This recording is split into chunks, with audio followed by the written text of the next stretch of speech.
안녕하십니까. 한범덕 TV 세상, 오늘은 7번째 시간입니다. 오늘은 유명한 캐서린 제노비스 사건인데, 이 말하자면 언론이 만들었다고 볼 수 있는 방관자 효과에 대해서 말씀드리고자 합니다. 1964년 3월 13일 날 새벽 3시에 일어난 사건인데, 당시 뉴욕 퀸즈의 큐가든스라는 주택가에 살고 있는 28살 여자인데 혈기가 넘치는 그런 나이였죠. 친구들하고 술도 먹고 그러고서 이제 집으로 돌아가는 새벽에 3시 19분에 비명을 질렀답니다. 칼에 맞고. 그러고서 경찰이 신고를 받은 게 한 3시 50분, 조금 한 30분 지나서 첫 전화가 늦어서 죽었다는 건데, 나중에 신고를 한 사람들한테 물어보니까 나는 그 관여하고 싶지 않았다. I didn't want to get involved.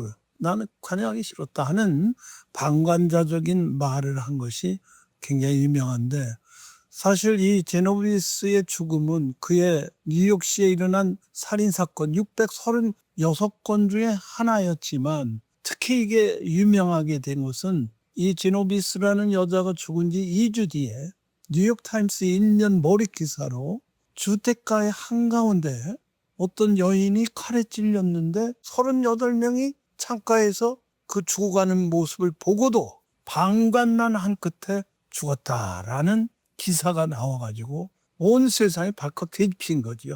이때 또 후에 경찰이 누가 한 사람만 좀 빨리 전화를 했더라도 이 여인은 살릴 수 있을 것이다, 이런 얘기를 해서 그 파장이 미국 전역은 말할 것도 없고 영국, 프랑스, 일본 같은 이런 나라들은 물론 소련마저도 자본주의의 맹점이다, 대도시의 익명성이라는 게 저런 모양이다라고 비난을 가할 정도의 사건이었던 것입니다.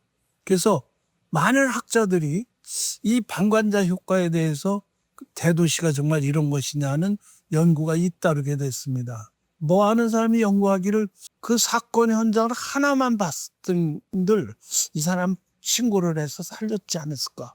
여러 명이 본 것이 오히려 불리하지 않느냐, 이런 걸 가지고 어떤 게 옳으냐 하는 실험도 했긴 했던 데입니다. 그래서 메타 분석이라고 해서 여러 가지 나타난 사례를 가지고 결론을 내리는 것을 해본 결과 여럿이 본 것보다는 혼자 본 경우가 신고도 빠르고 아마 조치를 빨리 했던 것으로 나타났던 것 같은데, 이게 과연 옳으냐 하는 것은 또 사건이 일어난 50년 뒤에 2015년도에 여러분도 아시는 네덜란드의 그 암스테르담, 운하가 많은 도시에 어떤 아주머니와 어린 아기가 승용차에 있다가 운하에 빠지는 사건이 발생한 일이 있었습니다.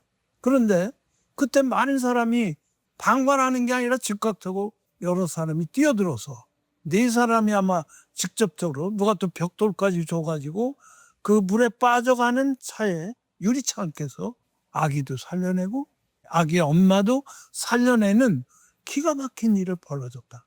불과 2, 3분 사이에 목격자 여럿이 즉각 상의 없이 서로 모르는 사람끼리 뛰어들어서 아이를 살렸다. 이런 예는 사실은 많이 나와 있습니다. 그런데 어떻게 해서 우리는 여러 사람이 보면 신고 안 할 것이다는 방관한다는데 포인트를 더 뒀던 것인가, 이런 생각을 많이 하게 된 것입니다.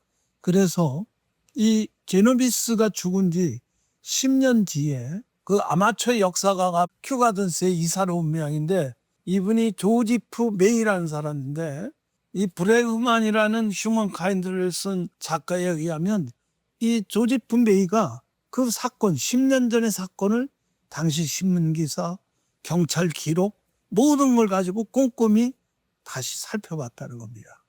그 살펴본 결과 놀랄 만큼 사실하고 다른 여러 가지 기록이 나오게 된 겁니다. 첫째, 뉴욕타임스에서 밝힌 38명이 목격했다는 것은 38명을 경찰이 다음날 조사를 한 겁니다. 그러니까 그중에는 그냥 그대로 잔 사람, 창문을 닫아서 듣지 못한 사람, 조사를 받은 사람이지 직접 목격한 사람은 아니었던 겁니다. 또 신고를 그럼 누가 했느냐? 2사람이 한 걸로 나오는데 한 사람은 나중에 경찰관이 된 소년의 아버지, 한 사람은 이웃 거주민이었는데 이 사람은 경찰한테 나서길 싫어서 아마 신고를 옆에 사람들한테 한 모양입니다. 근데 그 옆에 한 사람이 소피아 메이페리라고 하는 여자인데 이 여자가 마침 죽어가는 그 제노비스의 친구였답니다. 이 소피아 페리가 생각할 것도 없이 즉각 달려갔죠. 아직 살인법이 있는지도 모르지만 그건 무서워하지 않고 소피아 페리라는 여성이 자기 친구한테 달려간 건데 이미 늦었죠. 그 품 안에서 사실 죽었다는 겁니다. 그런데 기사에는 누구 하나 나오지도 않고 제노비스는 비명만 30분 질렀지만 38명은 쳐다보지도 않고 그냥 혼자 쓸쓸히 죽었다. 이거 얼마나 사실과 틀린 겁니까? 그러니까 이게 왜 과연 이렇게 나오게 됐느냐?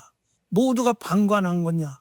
방관하지 않았는데 실제 언론은 어떻게 해서 이렇게 방관자라는 이야기만 하게 됐느냐가 더 중요한 문제가 될 수 있습니다. 그러나 오늘날에 더 놀라운 것은 그러한 것이 밝혀졌는데도 이걸 뒤집을 생각을 하지 않고 제노비스 사건, 뉴욕의 한 거주 아파트에서 개안에게 칼에 찔려서 30분간 사경을 헤매고 살려달라는 외침 속에 다른 사람이 방관하는 사이에 쓸쓸하게 죽어갔다라는 대도시의 비정함만 나오는 거죠.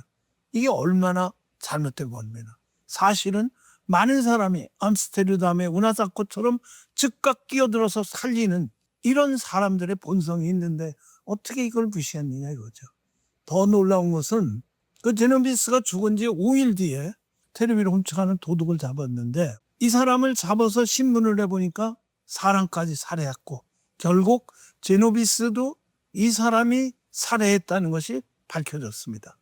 그런데 그러한 사실이 밝혀졌는데도 어느 신문, 어느 방송할 거 없이 소피아라는 여성의 품 안에 죽어가고 5일 뒤에는 비정한 살해범을 잡았다라는 보도기사는 없이 그저 뉴욕 많은 사람이 보는 아파트에서 새벽에 혼자 개안에 칼에 찔려서 쓸쓸히 죽어갔다, 외로이 죽어갔다는 제노비스 사건만 보여지면서 대도시의 무자비한 익명성, 방관한 모습만이 점철되는 사건이 된 것은 이건 뭐가 잘못되지 않았느냐 이렇게 많이 보는 것이죠. 그러니까 대도시의 이 무관심의 전염병이 모든 것이 그렇다고 하는 것은 당국자들 얘기고 언론이 중심의 얘기고 실제는 많은 사람이 방관하지 않고 즉각적으로 도왔다라는 인간 본성에 이 도와준다는 이런 본성에 대한 것은 우리가 잊어서는 안 된다는 것이 캐서린 제노비스 사건이라고 생각합니다. 여러분도 휴먼 카인드의 이 제노비스 사건을 다시 한번 살펴봐 주시기 바라고 대도시에도 혼자가 아니다 라는 생각을 가져주시길 바랍니다. 여러분 감사합니다.